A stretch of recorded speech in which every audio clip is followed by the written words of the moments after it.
السلام عليكم ورحمة الله وبركاته.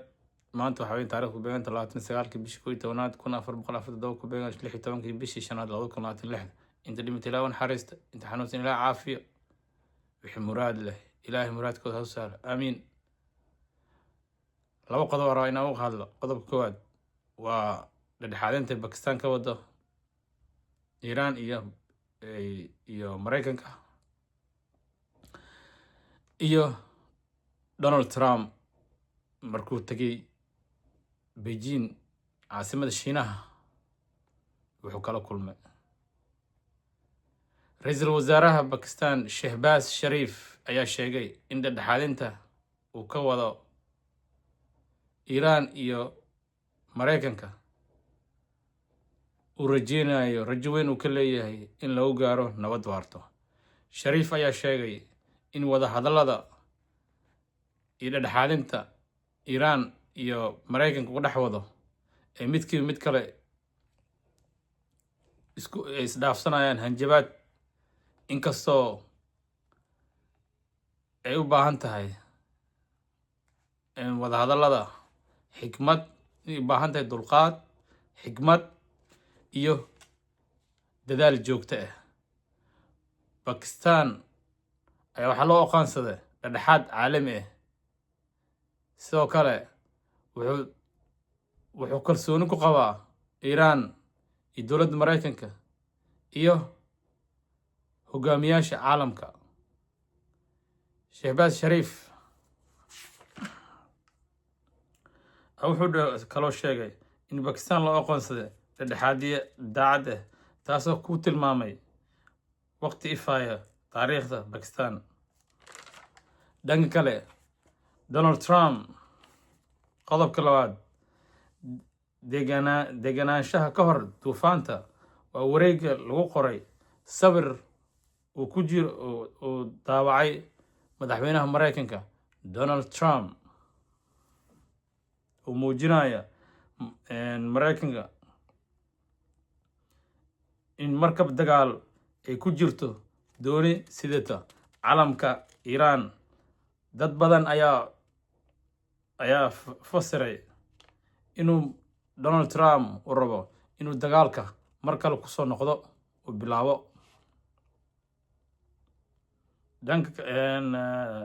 Donald Trump dagaalka dib ugu soo laabto xilli wada hadallada ay ku jiraan hakad 40 maalmood.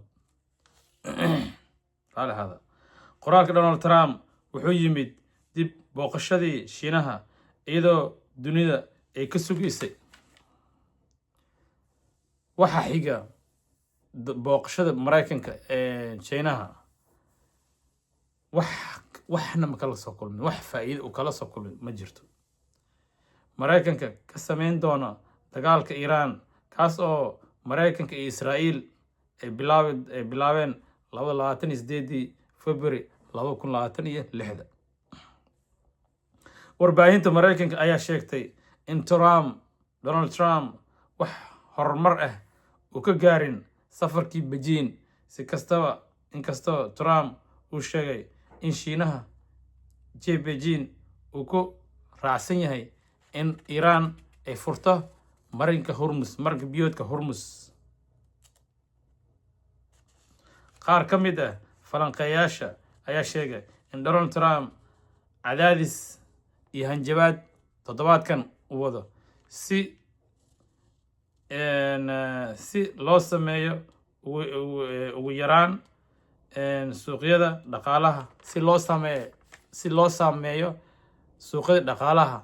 hanjabaadyo toddobaadkan aad buu u badinayaa, waxayna aaminsan yihiin in hanjabaadadaas cusub ay dhab ahaan isku bedeli karaan weeraro military. waxay leeyihiin hanjabaadadan tirada badan uu wadayo Donald Trump markuu Shiinaha uu tagay.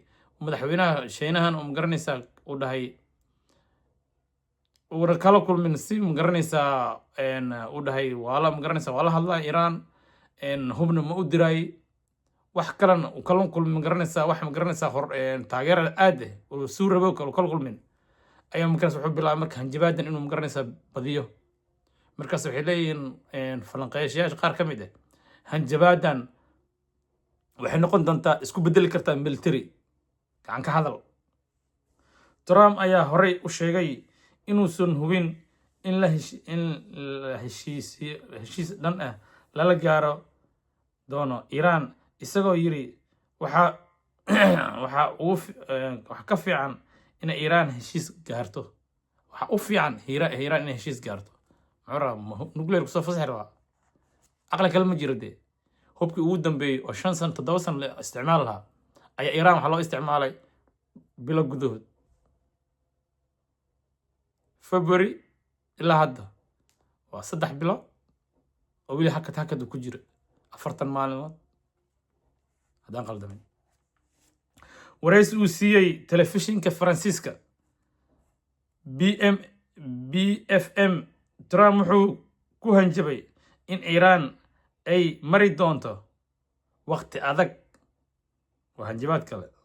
haddii heshiis la waayo wuxuu dhahay haddii heshiis la waayo oo Iran Pakistan waxay wado wax kasoo magaranaysaa kasoo bixi waayeen waqti adiga mari doontaa. qabateen mar hore uu saaray macaan qabateen badan doonaa ma nuclear soo sameyn soo fasaxir doonaa allahu aclam ma ka hor dhacino laakiin waa arki doonaa haddii la yiraahdo raali aad xoogaa xabeeb yaraa jirto.